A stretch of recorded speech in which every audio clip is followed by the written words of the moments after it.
this is the first time you met me, or you're a long-time subscriber. If you haven't hit subscribe, hit subscribe. My name is Mr. Krause. Everything you find here is going to be able to be found on, MrKrauseMath.com. I don't know what in the heck I just clicked on, but I was trying just to get my highlighter up here. So, my highlighter.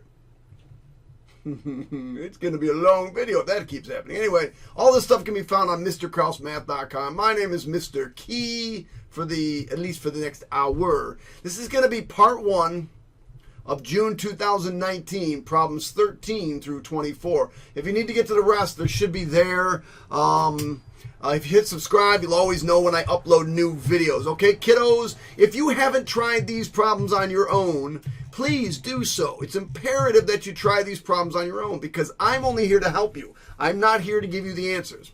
Okay, kiddos? All right, here we go. Number 13, without further ado, 3a plus 7b greater than 2a minus 8b. All right, we're going to solve this. Looks like we're solving for a. So we're going to subtract 2a and subtract 2a. So I get a plus 7b greater than negative 8b. We're going to subtract 7b. We're going to subtract 7b. And we get a is greater than negative 15b. Shabam. Now, how many of you thought you had to flip that inequality sign? The only time you flip the inequality sign is if you are going to divide or multiply by a negative, both sides. All right, I just had to clean up my calculator a little bit. And in an effort to show you a couple of ways to do these problems, if you can do these problems 2 or 3 different ways, you're in great shape. So I'm going to show you something really cool about your calculator. If we make these x's and we make by, we can actually use our calculator to test our answer. Check this out. We're going to graph mode, and we've got 3x, remember we're going to change them, plus 7y, oops, excuse me, I got to go into relation mode, 6. So 3x plus 7y is greater than 2x minus 8b. Shabam. Oops, crap. Can't use B, gotta use Y. Tab, shoot, gotta use Y. Just like that. Now, that's what we came up with. And then press tab, and I'm going to do A is greater than negative 15y. Now, be careful. Watch the blue and see if this appears to match exactly over it. Shoot, I used A again. Why? Why do I keep using A? You gotta use X. Look at that. And if you press tab, and you hit the up arrow and just toggle it on and off, you'll see it's exactly the same. Isn't that cool? That's freaking cool. Thank you, Mr. Krause, for showing me a different way. All right. So this problem, I'm going to tell you right now, this problem had a lot going on. So what we're going, and it's wrong. New York State should throw this problem out. I'm just going to tell you that right now. I don't agree with this problem. We're going to graph this one. So 1, 2, 3, 4. It's got a slope of negative 3 over 2, so down 3 over 2. And again, you can use your calculator to do this. 1, 2, 3, 1, 2. 1, 2, 3, 1, 2. 1, 2, 3, 1, 2.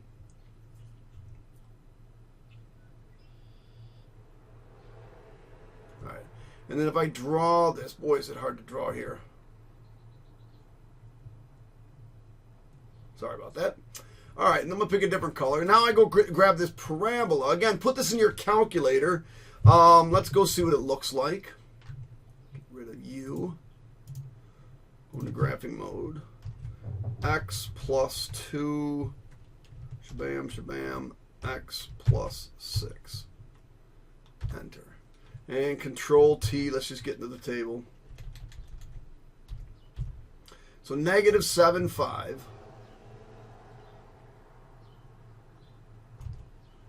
Negative 6, 0. Negative 5, negative 3. Negative 4, negative 4. And we'll just go right back up. And negative 2, 0, and negative 1, 5. So it looks like this.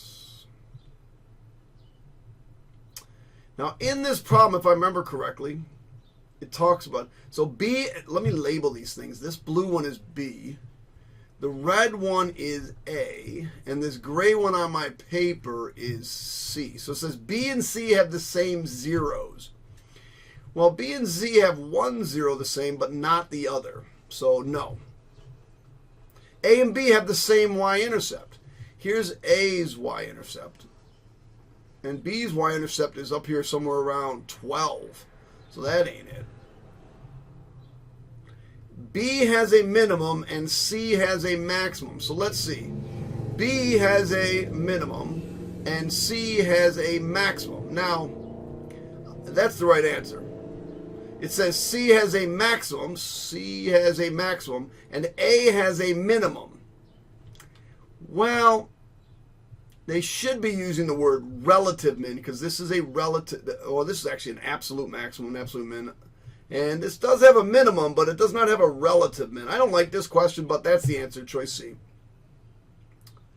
And I really don't like this question. I just don't like the way it was worded. To me, they worded it so tricky that, I mean, they're using A and B and blah, blah, blah. So Nikki's sister is 7 years less than twice Nikki's age. So we're going to let A equal Nikki's age. And I'm with you on this one. If you struggled with the wording on this one, Nikki's sister, so we're going to talk about the sister, is 7 years less than twice. Well, first we always do twice, and then we're going to do 7 years less than that. 7 years less than twice. The sum of them. So all I got to do is add these up. And it looks like this is the sum. See, this one had the back, this was backwards. That didn't make any sense. And these ones didn't even add it up. This one just set them equal to each other. So choice 2 is the right answer. No tricks on doing that one. That one you just had to kind of know. All right, so this one's kind of an easy question, I would say. I'm going to actually type this in my calculator. See, I haven't done that, but. So they said this represents 0. This represents 1. This represents 2. And this represents 3. And it said, here it is, A, B to the X. Let's go try this on our calculator.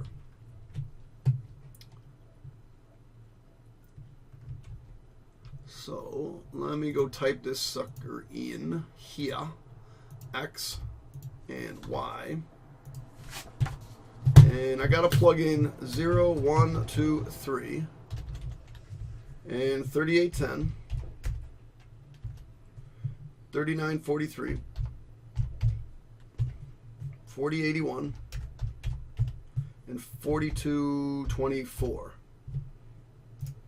Okay, so we're going to go into menu. Well, we got to see what this looks like. I don't know what this is. Oh, they told us it was exponential, didn't they? Oh, it looks like it's exponential.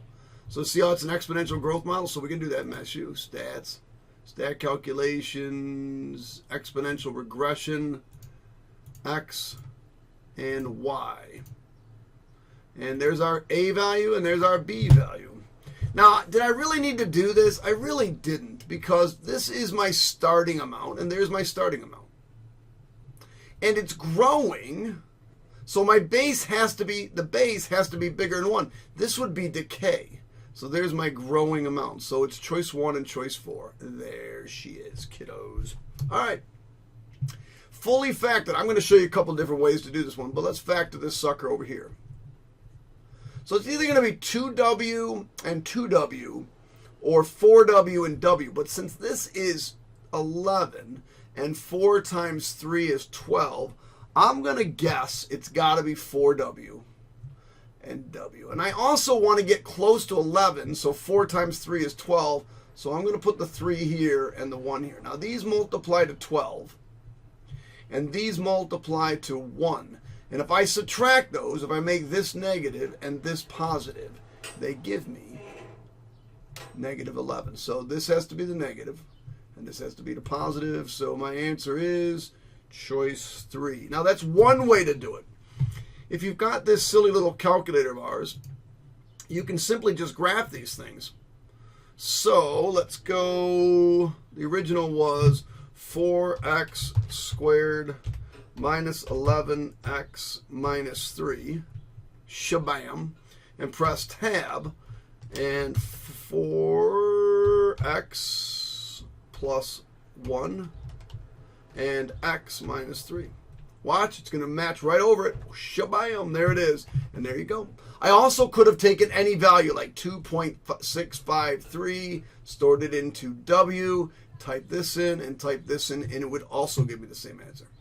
Now, this problem kind of stinks, but let me show you how you can use a calculator to help you out. By the way, if you do this, don't do this on the calculator. Well, let me show you how you can do this on the calculator. I'm going to show you one way to do it on the calculator. Then I'm going to show you another way to do it on the calculator. So let's get rid of this. Let's go back into graph mode. Now, here's the problem. We're going to go 3x squared. What the heck did I just press? Minus x. And there's a plus 7. Plus 7. Tab. Now, if I go into table, Control T, you'll notice I don't have any decimals. So my x values aren't decimals, but I need them to be decimals. So I can change that. I can go into menu table, edit table settings, and I can say, okay, let's see, the lowest x value is negative 1.5. So I want you to start at negative 1.5.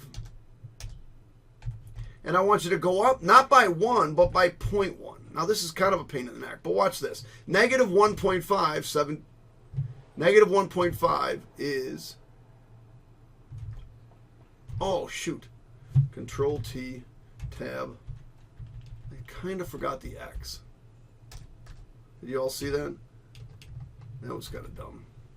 That table was really weird looking. Control T. So if I want, oh, again, now I got to do it again. Menu, table, edit table settings. We're going to change this to negative 1.5. And then this one is really important. We're going to do 0.1. So now negative 1.5 is 15.25. Okay. What's the next? No more negatives. 0.5. 0.5 is 7.25. 1.25. Oh, we don't have a 1.25. Oh, I'm going to have to get that. How about 2.5? 2.5 is 23.25. So it looks like choice 3 is the answer, because but I don't have it. So what I can do is go into menu, table, edit table settings. Now this is kind of a pain in the neck, by the way. And you got to do 0.01. So now I got to look for 0.25. 1.25 and 10.4375. That's the right answer. So that's it. This is the one that's not able. Now, here's another way to do it. That was kind of a pain in the neck. Watch this. This is probably even a faster way to do this. You're going to take negative 1.5, negative 1.5, and you're going to store it into x. I'm going to take just the x values and store them in. And then I'm going to type it in. 3x squared minus x plus 7. Now, if it's right, I should get 15.25. Shabam. Now I'm going to take 0.5 and store it into x. Now I'm not going to retype this. I'm going to hit the up arrow. This one is 7.25. 7.25. There it is. Now I'm going to do 2.5. Store it into x. Hit the up arrow. 23.75. So there's another way to do it, and if you put this one in, it just would not be correct. Man, it's like 90 degrees out. Jeez, I'm sure glad I got my Dunkin' Donuts and my RPI Athletics mug. Iced coffee. All right, convene the following sequence. Let's see what's going on with these sequences. We're going, we got 2, then we got 4, then we got 6, then we got 8. We're adding 2 every time. Then this adds from 2 to 4. We add 2, then we add 4, then we add 8, then we add 16. Okay. This one's going from A, and then we added 2, so that's A plus 2. And then if I add another 2, that's A plus 4. And then if I add another 2, that's A plus. So this one's adding 2. So these two are adding 2 and adding 2. And this one's going up by different amounts. So that one's a little weird. Actually, that one's doubling. Double, double, double. So this one's multiplying by 2. That's a geometric sequence. And these are arithmetic. When you add, it's arithmetic. When you multiply, it's geometric. Oh, is that all they're asking? Which one's the arithmetic sequences? Choice 1, choice 3. 1 and 3. Woo! Oh, I mean, oops, sorry. That's the answer. Woohoo! That was simple. All right, kiddos, let's move. All right, this question, I'm going to be completely frank with you. I thought this question was really, really easy. if you do your grocery shopping for your family. But how many 7th or 8th, 9th, and 10th graders do their grocery shopping for their parents? This one says we're going to buy our packages of meat weighing W pounds. And which would be the appropriate, which would be the appropriate amount? Well, integers are positive and negative. Nope. Rational numbers are positive and negative. Nope. You don't buy negative. I'd like negative 6 pounds of meat. What are you going to do? Hand them over 6 pounds of your meat? I mean, that doesn't make any sense. And that didn't sound very good either. Sorry about that. So positive integers. I bet a lot of you pick this one, positive integers. I'd like 1 pound. I'd like 2 pounds. I'd like 3 pounds. I'd like 4 pounds. But if you've ever gone shopping with your mom or your dad and you actually sat there and listened to them, nobody buys 1 pound of meat, 2 pounds of meat, 3 pounds of meat.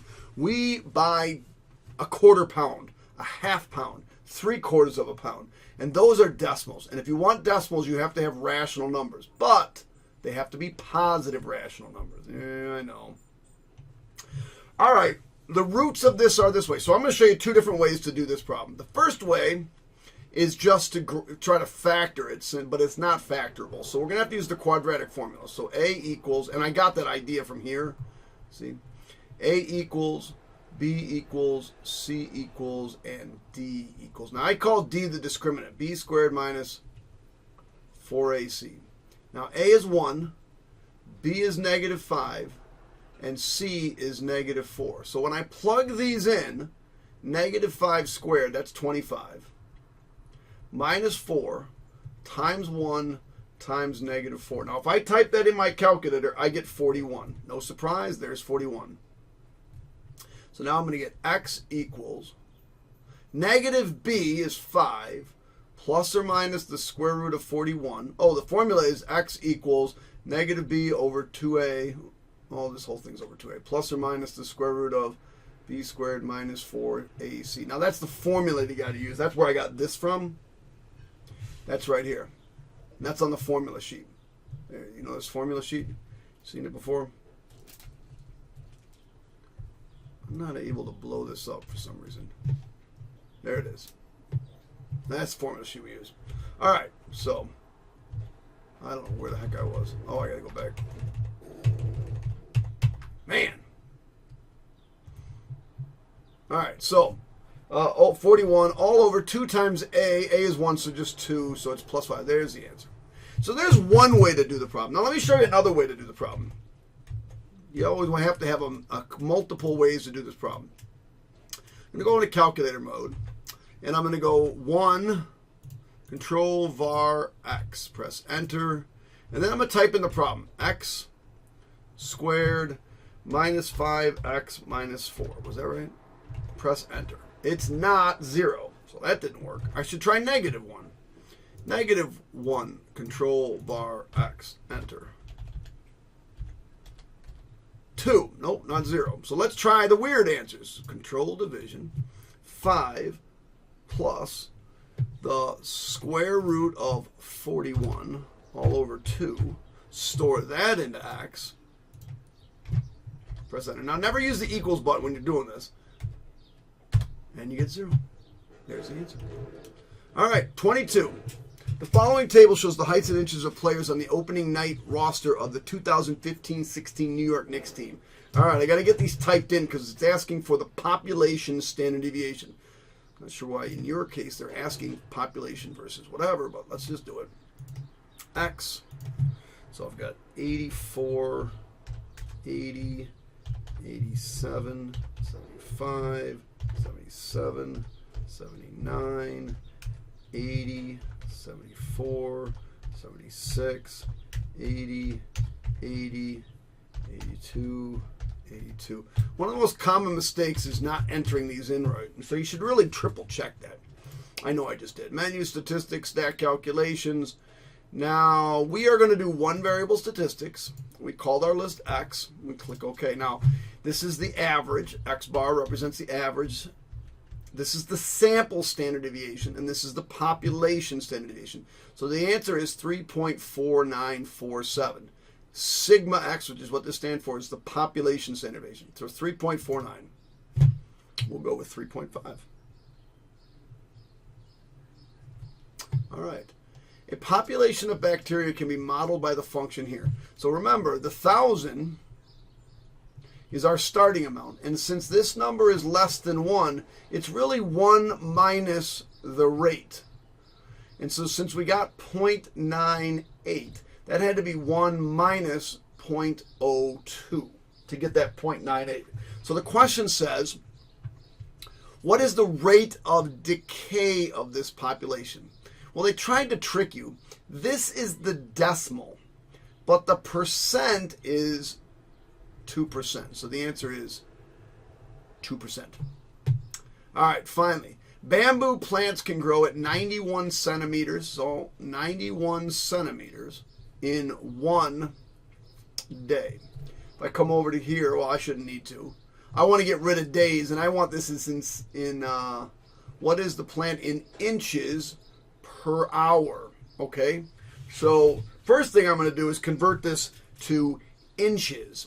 So, or to, first thing I'm going to do is convert this to hours. So 1 day equals 24 hours. Now, a lot of kids stopped here and got 3.79, because if I just take these days and cancel them, I get 3.79. That's not the right answer.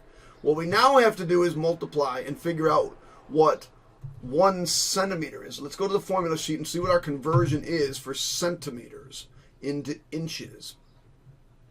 So 1 inch equals 2.54 centimeters. So I want inches on top. So 2.5, 1 inch equals 2.54 centimeters. And I need to get rid of centimeters. So the 2.54 centimeters has to go here, and 1 inch goes here. And so what happens now is this centimeters cancels with this centimeter. So on top, the only units I have left are inches, and the only denominator I have is hours. Okay, so what I have to do is multiply the tops, which is 91.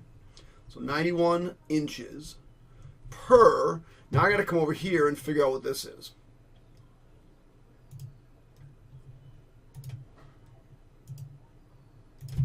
(24) times 2.54, 60.96. So then if I take my calculator and I go 91 divided by, I get 1.49 inches per hour.